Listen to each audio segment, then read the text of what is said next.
The key to figuring out how to eat for performance is really pretty simple. It's a lot more simple than trying to figure out how to diet for a show or cut weight for a weigh-in. It's quite simple to learn how to eat for performance.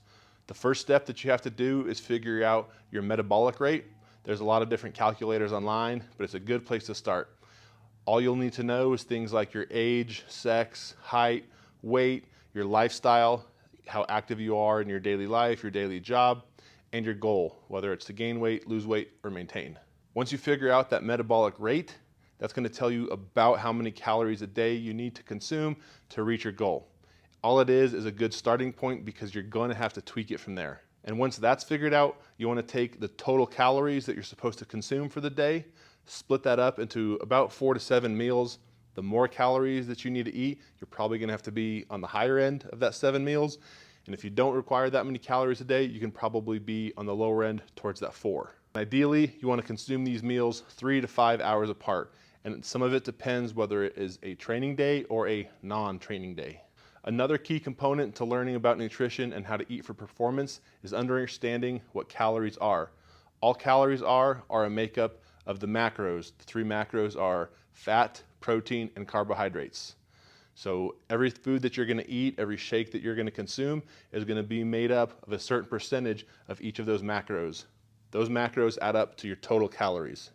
And how many calories you eat and the breakdown of those macros depends on whether it's a training or non-training day.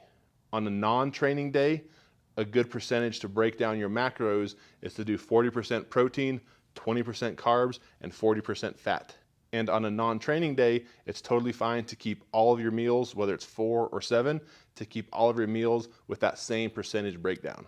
On a training day, those calorie requirements and the breakdown of each percentage of macro is going to be a little different because you're putting a different stress on your body, asking it to recover from going through a workout.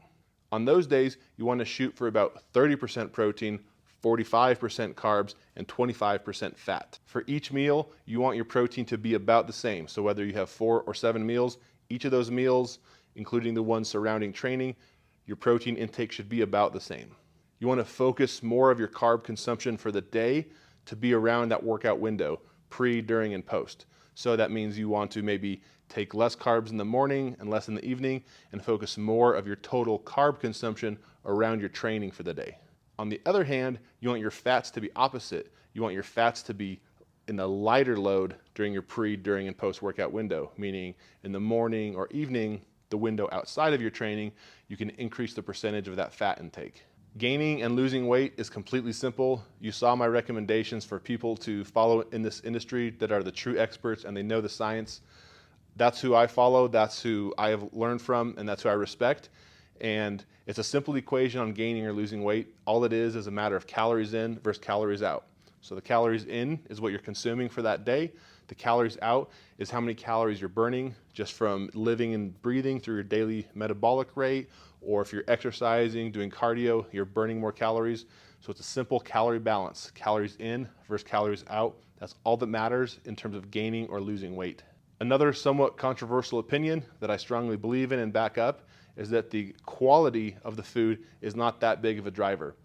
The old school kind of thought about chicken and rice and lean meats and eggs is somewhat out the window. Yes, I drink the chicken shakes, and yes, I blend it up with rice or potatoes, but that's simply because it's easy and it's dense and it's easy for me to get my calories for the day. But with that being said, if you have the exact same macro breakdown from what we call clean foods like chicken and rice, the exact same macro breakdowns from that as you would from a piece of pizza and a corn dog, the overall result on your weight gain or weight loss is going to be negligible. What can help with the different quality of foods is managing that volume. So if you have a very high calorie requirement to gain weight or to meet your goal, you're going to have to consume lots of food during the day. That means it's going to be more helpful if you can find caloric dense foods, meaning a small volume of food that has a lot of calories to meet your requirements for the day. If you're losing weight or if your goals of where you're trying to take your weight to requires you to not have much food during the day and you're always feeling hungry, you do the opposite. You find foods that are large in volume compared to a food that's small in volume, that both of them having equal calories. And going back to the simple rule of losing or gaining weight, all it is a calorie balance, calories in versus calories out. The metabolic rate is the best place to start to figure out a baseline for how much you should shoot for a day.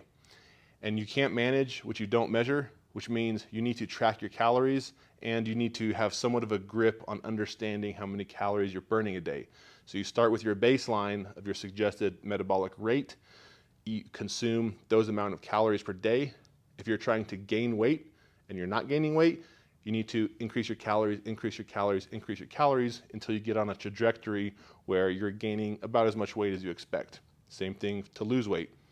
If you are consuming your base metabolic rate, suggested amount of calories, and you're trying to lose weight, but you're not, then you need to reduce your calories until you get on the trajectory that you're trying to get on for losing weight.